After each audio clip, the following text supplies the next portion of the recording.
Hey gang, DVD Collector back in the movie room.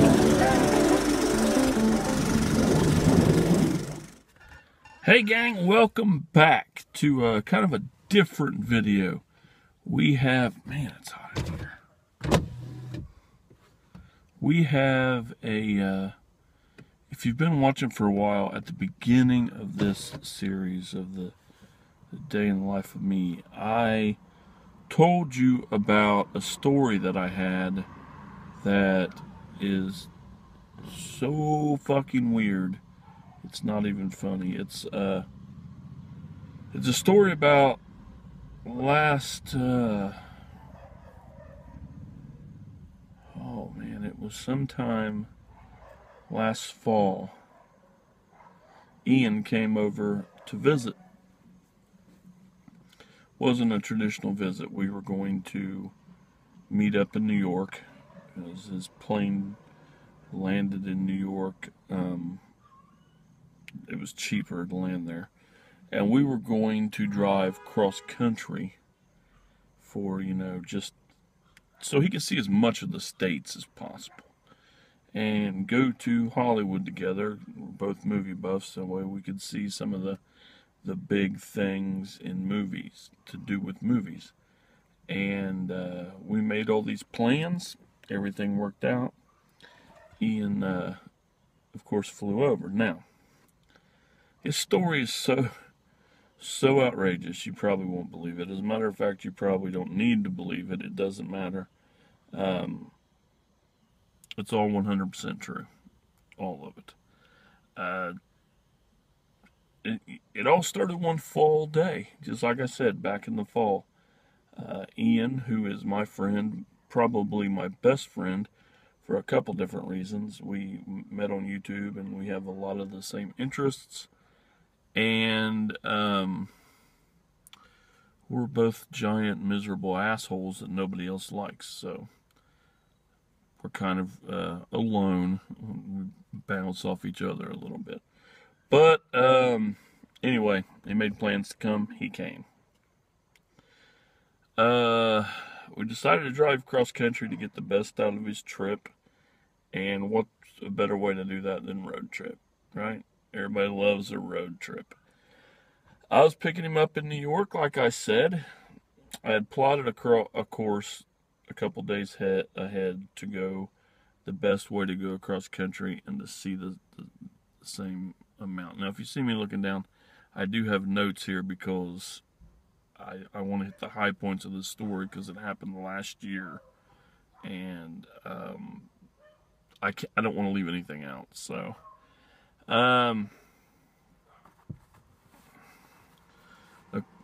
anyway, he's flying into New York. I arrived at the airport late as usual, just as late as my videos are. Blah blah blah. I walk into the airport through the front doors, and I see Ian. We'd never met in person at this point. This is our first meeting in person. So I run up to him and I give him a gigantic hug, and I'm like, Ian! And he pushes me off. He said, get the fuck off me, you weirdo. So right there I knew, oh, it's really Ian. So we talked and got, caught up on, some times, for real life. And I was showing him some things, and then we went to the car rental place and rented a car.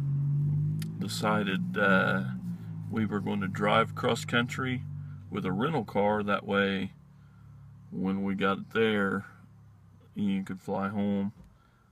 I could leave the car and I could fly home, back home to Ohio. So it was just a smarter thing to rent a car. So we walked down the garage, still bullshitting, laughing, making fun of people. And we got our number, and we get to our number.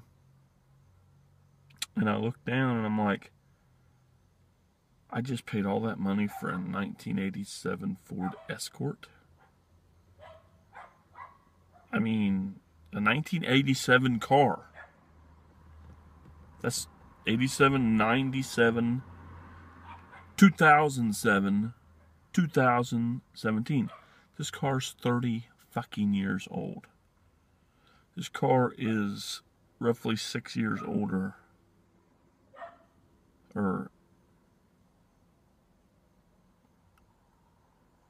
whatever. Ian's 36, so whatever you want to do there. I get in the driver's seat, started up, thing backfires, bam! Smoke pours out everywhere, but then it drives fine. You know, we're good to go. It's golden.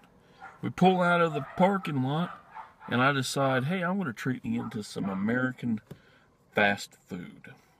So I pull into McDonald's. We get some greasy, shitty American food, and we pull back out. Ian pops up the map. He realizes we can't read a map other than draw the lines. I mean, hell, drawing the lines is easy.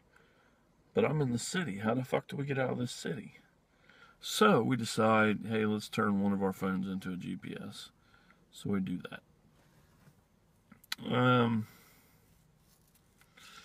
We turn a corner to the main drag that would take us straight to the interstate to get us out of the middle of New York. And as I turn, there's wall-to-wall traffic everywhere. I'm like, what the fuck's going on? There's traffic every fucking where. I'm looking over at Ian. Ian's like, this is how America is, or however he fucking talks. And like, it's not usually like this. Something has happened. There's been a wreck. There's been some kind of disaster. So I roll my window down and I peek my head out the window, and there's a police officer over there.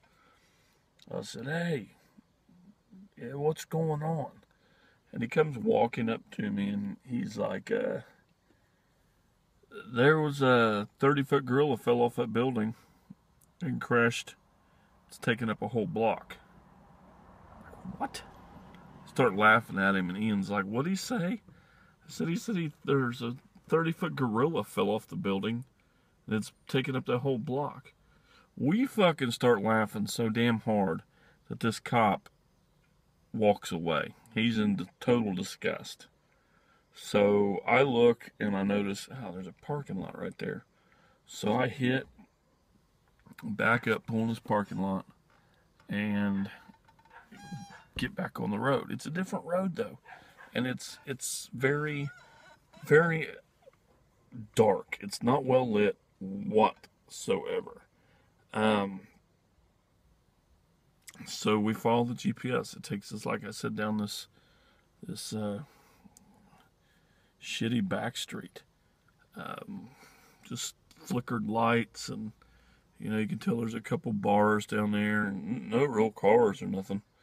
I turn the corner, and all of a sudden we hear boom, and then we hear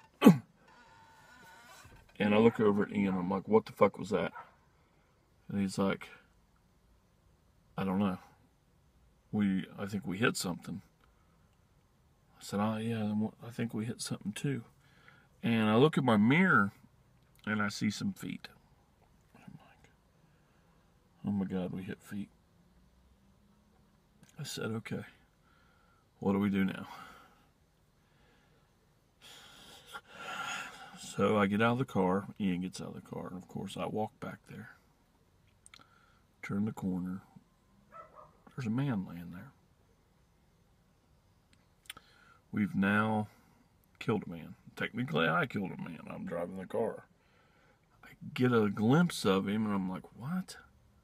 And I get down close into his face. And I'm like, holy fucking shit, Ian! And Ian comes running down there. What? What you talking about? However he talks again.